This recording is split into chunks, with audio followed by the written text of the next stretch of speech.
Dior загварын ордны бэлэг тэмдэг болсон Lady Dior гар цүнх нь Уэльсийн гүнж Дианагийн түүхтэй салшгүй холбоотой юм.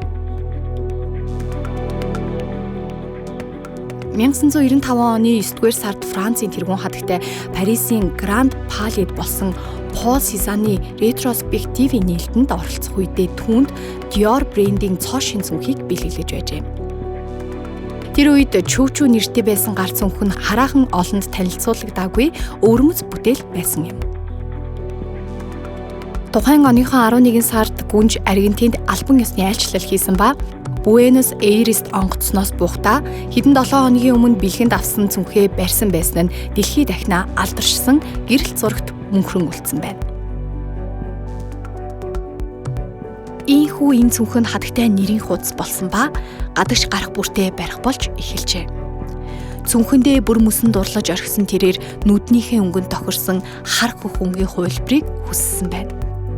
Цүнхний орчин үеийн дэгжин байдал татагдсан Диана гүнжин ачаар мөн зүгээр л цүнхэн түнд туйлын зогсон учраас энэ цүнхийг Lady Dior гэж алтан ёсоор нэрлэсэн байна.